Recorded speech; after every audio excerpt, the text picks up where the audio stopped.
Banyak perusahaan tutup di 3 bulan pertama tahun 2025 ini. Ada PT Sritex, PT Danbi, kemudian menyusul Yamaha Musik Indonesia.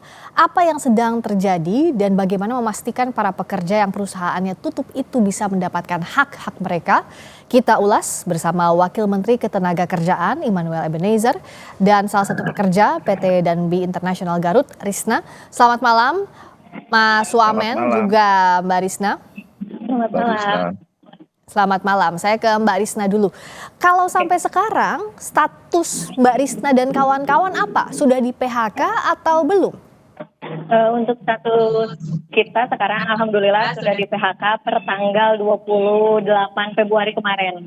Suratnya sudah diedarkan kepada kami. Oke, setelah di PHK 28 Februari, apa saja uang yang sudah diterima? Untuk saat ini kita belum mendapatkan uang apa-apa. Oh, terakhir dapat gaji, kan biasanya kalau di Danbi Internasional kalau saya riset itu ada tanggal 5 dan tanggal 20 ya waktu gajiannya. Terakhir kali dapat gaji itu tanggal berapa? Terakhir dapat gaji kita tanggal 5 Februari. 5 Februari, yang 20 Februari itu belum diterima sama sekali. Nah, untuk tanggal 20 Februari itu belum, dikarenakan tanggal 18 Februari kurator langsung menyegel PT Danbi Internasional. Maka terjadilah penundaan untuk pembayaran tanggal 20 Februari. Begitu Mbak Rizka. Oke, tapi sampai sekarang setelah keluar itu surat PHK-nya sudah ada informasi belum dari pihak perusahaan maupun kurator, misalnya untuk uang pesangon bagaimana, uang kerja lainnya seperti apa pasca PHK?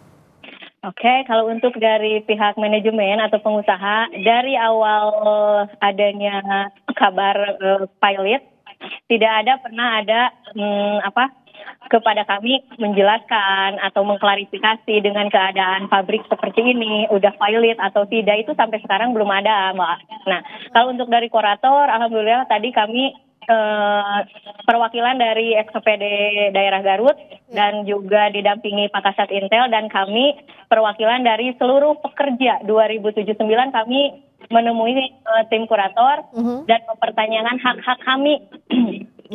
Mungkin yang paling penting untuk menopang hidup kita, yaitu penundaan upah tanggal 20, BPJS Ketenagakerjaan dan THR. Nah, kalau untuk pesangon kami akan sesuai prosedural atau mekanisme tim kurator, gitu Mbak. Tapi saat ini kami belum dapat jawaban yang pasti. Oh, belum ada jawaban yang pasti sampai sekarang. Saya ke Mas Wamen dulu, ke Bang Noel yang kemarin juga langsung datang ke Danbi Internasional, dialog langsung dengan kawan-kawan di sana. Nah, gimana Bung Noel? Setelah itu apa saja progresnya? Ya, pertama ya kita prihatin lah ya terhadap kejadian kawan-kawan serikat pekerja atau buruh di PT Danbi Internasional di Garut. Tapi secara prinsip semoga dengan kehadiran kita itu secara moral kita mendukung mereka, dan kawan-kawan itu terasa bagaimana dampak hadirnya kita. Dulu kan mereka ini selama ini kan digantung nih antara PHK atau tidak PHK. Akhirnya hak-hak mereka terkait misalnya mendapatkan JKP, kemudian JHT itu tidak bisa karena syarat untuk mendapatkan itu semua harus benar statusnya di PHK, dan itu tuntutan mereka, mana statusnya gitu. Nah, status itu yang sekarang mereka kejar.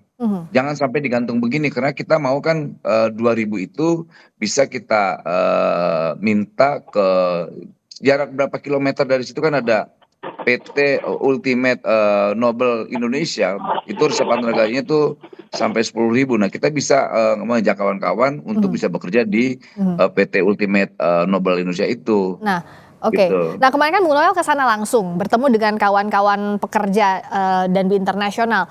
Sudah ada komunikasi belum dengan pihak misalnya kurator atau manajemen yang sampai sekarang bahkan tidak membuka komunikasi dengan para pekerja, baru kurator saja, itu pun soal status PHK mereka, Bung Noel? Nih, kan ini lihat ya, dampak kemarin kita datang kan udah ada komunikasi. Tadi kan nggak ada komunikasi. Mereka susah sekali mendapatkan komunikasi dengan kurator. Ya kan, Mbak?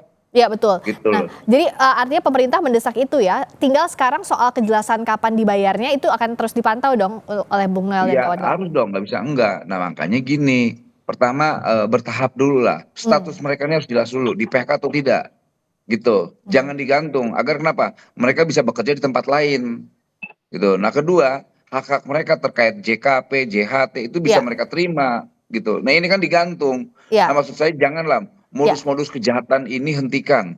oke, Kita sudah muak lihat hal-hal yang seperti ini. ya. Ini kan sebetulnya kayak modus, Mhm. modus setiap menghadapi hari raya Lebaran gitu loh. Ya Dan makanya ini waktunya kejahatan ini juga sudah 2 hari hentikan lah. sebelum Ramadan begitu ya Bung Noel ya, sama-sama. Ini kan trennya selalu begitu. Ya, Tanya si Mbak Risna. Rizwan ini, Mbak Rista. Ya kan selalu begitu trennya kan. Mhm.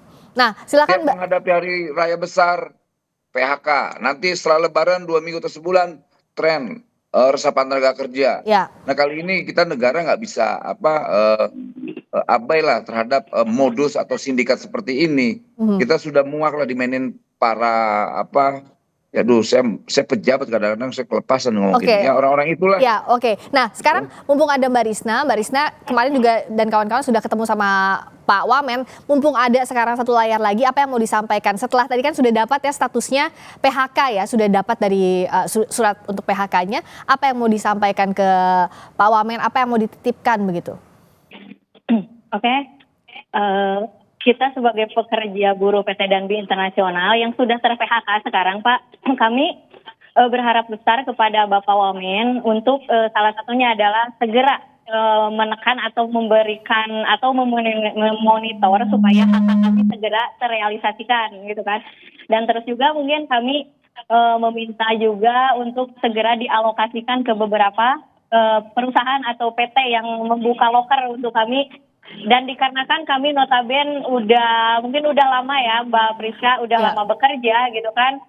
Dan umur kita udah agak sedikit, udah tua lah kalau kebanyakannya gitu. Mbak Risna Jadi berapa mungkin tahun? Kalau Mbak Risna? sekarang saya 35 tahun. Oh, 35 tahun. Ya, nah, semoga kami itu bisa dialokasikan tanpa dibebani atau dengan persyaratan-persyaratan, apalagi kalau dilihat dari umur. Itu sih harapan kami. Pak Wamen silakan dijawab. Ya, itu menjadi komitmen kita untuk kawan-kawan ini bisa mendapatkan pekerjaan baru dengan tanpa syarat terkait misal umur-umur tadi, kedua ijazah dan sebagainya. Syarat yang harus diberikan oleh perusahaan adalah bisa bekerja atau tidak, itu doang, dan masih punya energi atau tidak. Jangan sampai akhirnya dengan syarat-syarat yang diberlakukan itu secara sistematik membuat mereka makin miskin, bukan malah punya masa depan. Karena mereka akan secara psikologis akan terganggu. Umur misalnya kayak Mbak Risa ini, umur udah 38, bayangannya udah nggak mungkin dapat pekerjaan nih, nggak ada. Sekarang industrial kita harus menerima kawan-kawan mantan-mantan yang sudah di PHK ini. Kedua, kita berharap juga terkait syarat-syarat itu harus segera dicabut. Mhm. Karena Ya. ini sebetulnya secara sistematik membuat orang langsung miskin. Ya. Akhirnya umur sekian nggak bisa bekerja, ngelamar. Berapa tahun mereka sudah jadi orang miskin. Janganlah. Nanti kita akan rumuskan syarat-syarat itu untuk tidak dilakukan lagi. Syaratnya yang penting bisa bekerja dan Oke. masih punya tenaga.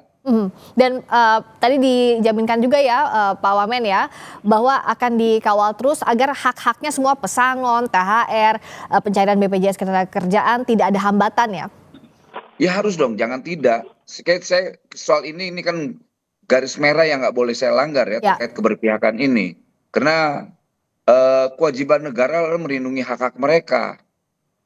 Ya. Dan kita sudah menyampaikan ke Dinasker setempat untuk secepatnya melakukan tindakan-tindakan konkret agar kawan-kawan pekerja atau buruh ini diperhatikan dan juga diprioritaskan. Selama ini kan problemnya Sritek. Di Republik ini banyak kasus-kasus sebetulnya, bukan Sritek aja. Ya. Ini kayak Dandi. Orang kan nyaris luput nggak ngeliat Dandi, ketika saya datang ke sana baru ramai lagi. Dan untungnya kan tadinya nggak ada PHK di situ, digantung. Ya kan Mbak Rizka? Ya. Dengan hadirnya saya, alhamdulillah ternyata ada kejelasan gitu loh.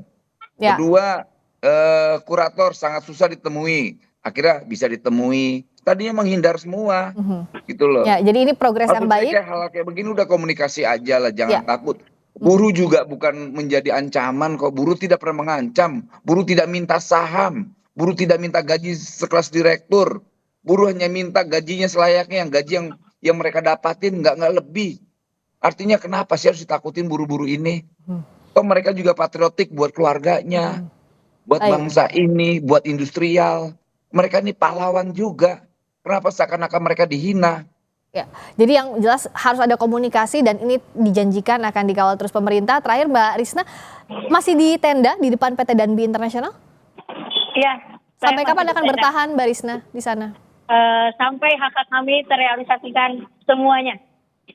Oke, jadi Mbak Risna dan kawan-kawan bertahan di depan PT Danbi Internasional, mendirikan tenda sampai hak-haknya terpenuhi. Tadi Pak Wamen juga mengatakan bahwa terus dipantau hak Mbak Risna dan kawan-kawan lainnya. Satu step yang sudah maju adalah sudah ada statusnya PHK ya. Berikutnya kapan untuk THR, lalu pesangon dan juga pencarian BPJS Ketenagakerjaan ini yang harus diawasi berbagai pihak sampai hak para buruh ini terpenuhi. Terima kasih atas waktunya Pak Wamen, terima kasih Bung Noel, Wakil Menteri Ketenagakerjaan Immanuel Ebenezer, dan juga Mbak Risna, PT Danbi Internasional Garut, salah satu pekerjanya, terima kasih. Iya, sama-sama Mbak Priska.